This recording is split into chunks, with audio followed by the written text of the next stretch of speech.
കഥ കസേരകളി കഥകളി. പണ്ട് സ്വപ്ന സുരേഷിനെ മൂന്നാറിലേക്ക് വിളിച്ച ഐസക് മാഷിനെ ഇ.ഡി. കൊച്ചിക്ക് വിളിച്ചിരിക്കുകയാണ്. സ്വപ്നയെ മാഷ് വിളിച്ച പോലെ കറങ്ങാൻ വിളിച്ചതല്ല കേട്ടോ, ഇത് കറക്കാനുള്ള വിളിയാണെന്നാണ് മാഷ് പറയുന്നത്. തെരഞ്ഞെടുപ്പ് അടുത്തിരിക്കുന്ന സാഹചര്യത്തിൽ തന്നെ മനഃപൂർവ്വം കറക്കാനുള്ള വിളി. കോടതി 21-ാം തീയതി വരെ ഇത് പരിഗണനക്ക് മാറ്റിവെച്ചിരിക്കില്ലേ? അപ്പൊ എന്തിനാ ഈ 2-ാം തീയതി ഇപ്പൊ സ്പെഷ്യലായിട്ട്?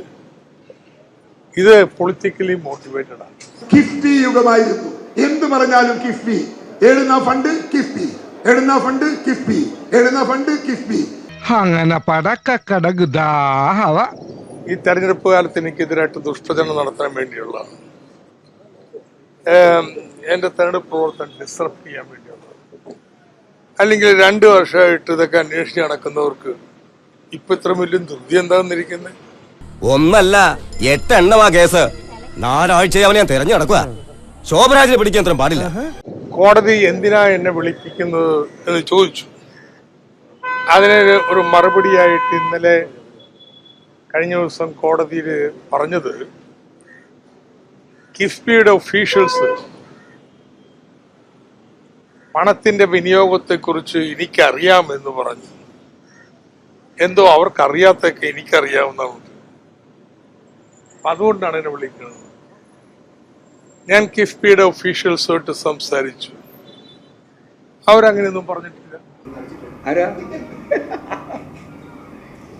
കൂലിക്ക് പണിയെടുക്കുകയാണ്, അതാണ് കൂലിപ്പണിയാണ്.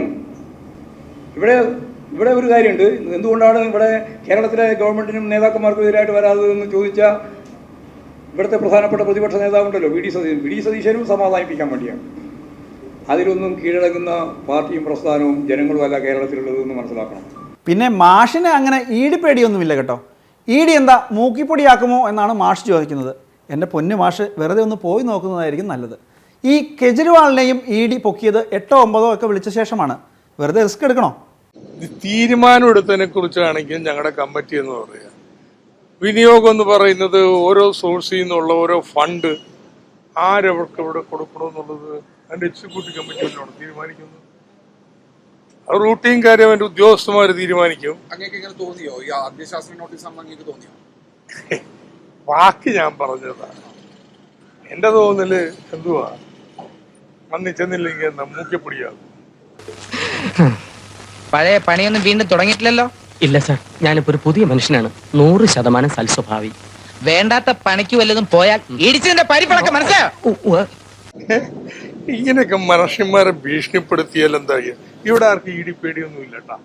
അത് വടക്കേന്ത്യയിലൊക്കെ പോയിട്ട് വല്ലതും നോക്കി വെച്ചാൽ മതി. ഇല്ല, ലാസ്റ്റ് ചാൻസ് എനിക്ക് തന്നിരിക്കുകയാണ്.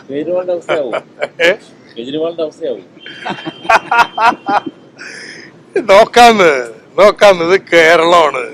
നീ എന്തൊക്കെയാ പറഞ്ഞത്? ഇത് പഞ്ചാബ് അല്ല, കേരളമാണ്, കടപ്പുറമാണ്, വെലസിയ തട്ടിക്കളയും എന്നൊക്കെ അല്ലടാ. എന്റെ ഭയ ഞാനൊന്നും പറഞ്ഞിട്ടില്ല. മുതലാളി ഒരു പ്രാവശ്യം പറഞ്ഞിട്ടുണ്ട് ബോട്ടിൽ വെച്ചേ.